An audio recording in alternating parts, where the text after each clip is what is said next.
बच्चों, आज हम करेंगे कक्षा 9वीं के गणित के अध्याय 6 रेखाएं और कोण का उदाहरण करेंगे। आज हम अध्याय 6 का उदाहरण 1 करेंगे, जहाँ की आकृति दे रखी है। में रेखाएं PQ और RS परस्पर बिंदु O पर प्रतिच्छेद करती है यदि कोण POR अनुपात कोण ROQ बराबर 5:7 है तो सभी कोण ज्ञात कीजिए। तो हमें यहाँ पर कोण ज्ञात करने हैं, तो इसको अब हम करके देखते हैं बच्चों। इसको हम कॉपी में करेंगे, बहुत आसान तरीके से इसको हम करेंगे ताकि आपको अच्छे से समझ में आ जाए। तो यहाँ पर पहले हम रेखाएं बना लेते हैं। तो यहाँ पर रेखाएं जो दे रखी है, यहाँ पर जो 2 रेखाएं दे रखी है बच्चों, ये इस तरह की दे रखी है। ये वाली एक रेखा है ना, और दूसरी रेखा दे रखी है, ये वाली दे रखी है। ठीक है, तो यहाँ पर हमें दे रखा है, यहाँ पर एक जो किरण दे रखी है वो है PQ, है ना बच्चों। यहाँ पे P दे रखा और यहाँ पर Q, PQ, और इधर है R और S। ठीक है, R और S जो कि बिंदु O पर प्रतिच्छेद कर रही है। तो यहाँ पर हमें दे रखा बच्चों कोण POR, कोण POR, कोण POR अनुपात कोण ROQ। इस कोण का और इस कोण का अनुपात दे रखा हमें 5:7 है। 5:7 यहाँ अनुपात दे रखा है। इस कोण का और इस कोण का हमें अनुपात दे रखा है और पूछा हमें तो सभी कोण ज्ञात कीजिए। सभी कोण ज्ञात करके बताना, और हमें दे रखा है इस कोण और इस कोण का अनुपात। तो हम इसको हल करते हैं। इसको हम हल करते हमने बना लिया है कि रेखाएं PQ और RS परस्पर बिंदु O पर प्रतिच्छेद करती है और अनुपात दे रखा। तो हम यहाँ लिखेंगे, हमें तो दे दिया है, यहाँ पे दिया है। ठीक है, यहाँ पर हमें दिया है कोण POR अनुपात कोण ROQ बराबर 5:7। ठीक है, 5:7 दे रखा है। और अब हम जानते हैं, देखो बच्चों, यहाँ पे हम क्या जानते हैं कि यह जो किरण है, किरण OR, ठीक है, किरण जो OR है यह रेखा PQ पर स्थित है। किरण OR रेखा PQ पर स्थित है। तो हम ये समझ सकते हैं कि यहाँ जो रेखा है इस पर एक किरण स्थित है, और तो यहाँ पर इन दोनों के बीच में कौन से कोण बन रहे हैं? रेखिक युग्म कोण बन रहा है, हमें पता है।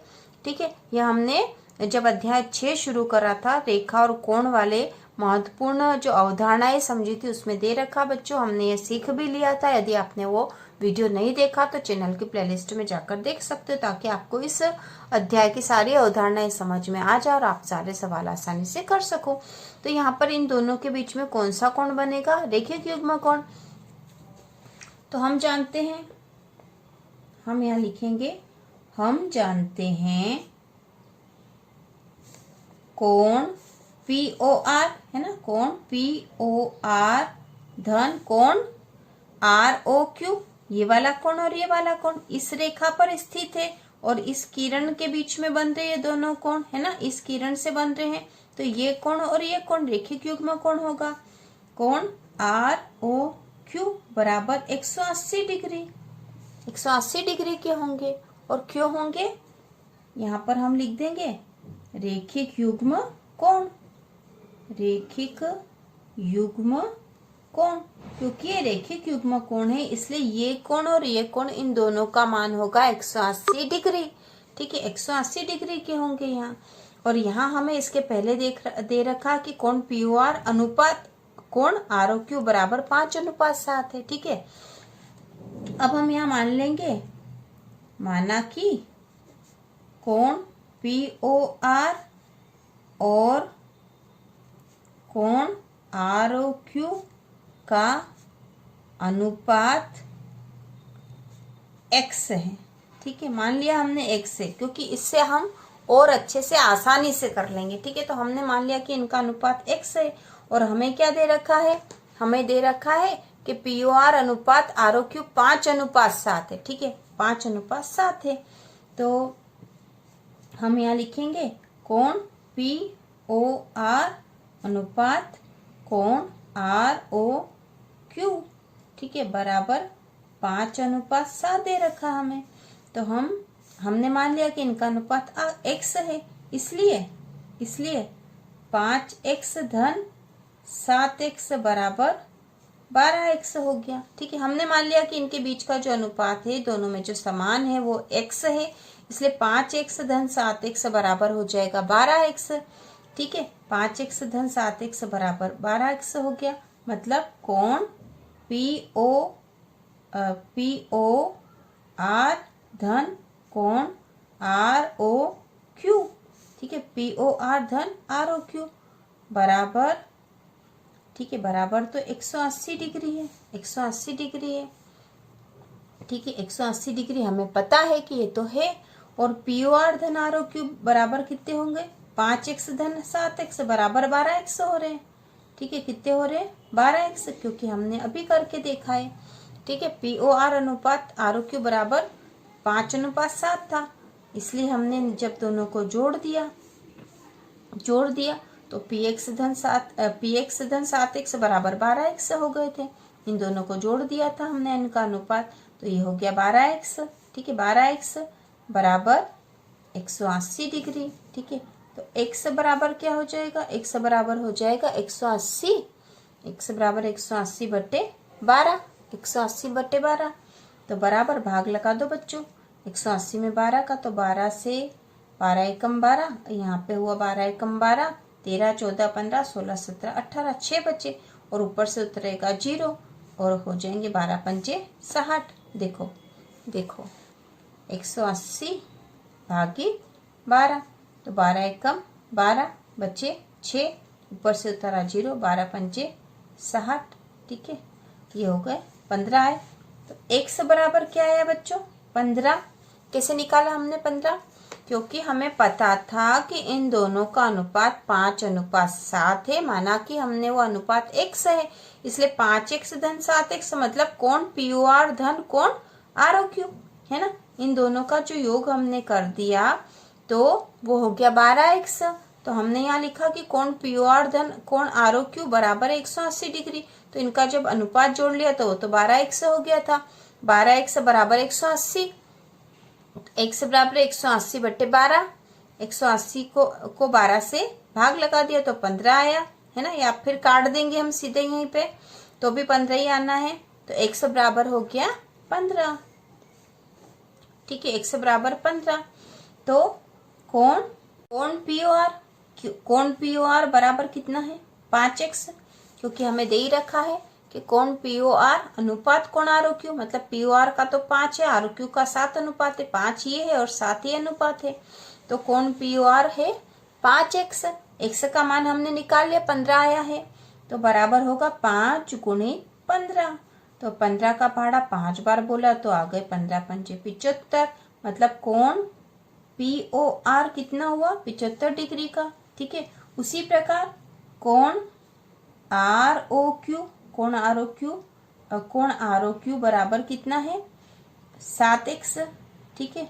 तो बराबर 7 गुणित 15, 7 गुणित 15, तो 15 का पहाड़ा 7 बार बोला, 15 सत्ती 105 डिग्री हो गया, ठीक है। अब हम फिर से यहाँ देख लो बच्चों, कोण POR धन कोण ROQ, ठीक है। कोण POR धन ROQ, तो POR कितना आया बच्चों, 75 आ गया, धन ROQ कितना आ गया, 105 आ गया, तो दोनों को जोड़ेंगे तो दोनों का मान अपने पास था 180 डिग्री, उन दोनों को जोड़ा तो भी 180 हो गया, बिल्कुल राइट आंसर निकला हमारा, ठीक है। तो अब हमने क्या निकाल लिया, POR और ROQ की वैल्यू निकाल ली है। POR कितना है, 75, तो देखो बच्चों ये POR हमारे पास यहाँ 75 आ गया है।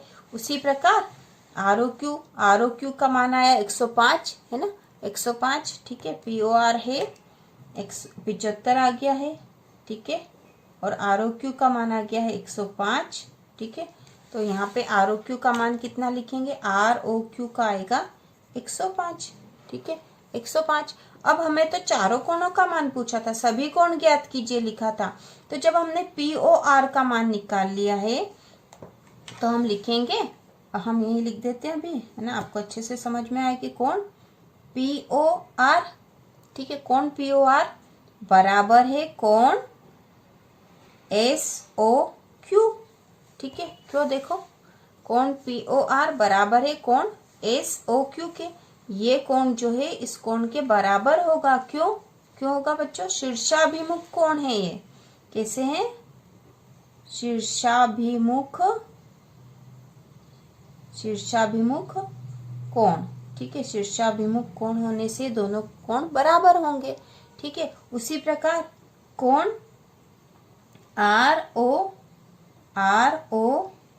ठीक है, ROQ ये Q है, ठीक है, बराबर होगा, ROQ किसके बराबर होगा, देखो ROQ बराबर है ये कोण इस कोण के बराबर होगा शीर्षाभिमुख कोण होने से। तो ये कोण इस कोण के बराबर होगा, तो ROQ बराबर है कोण POS के, बराबर है कोण POS के। और ये भी क्यों होगा, शीर्षाभिमुख कोण है ना, क्यों होगा, शीर्षाभिमुख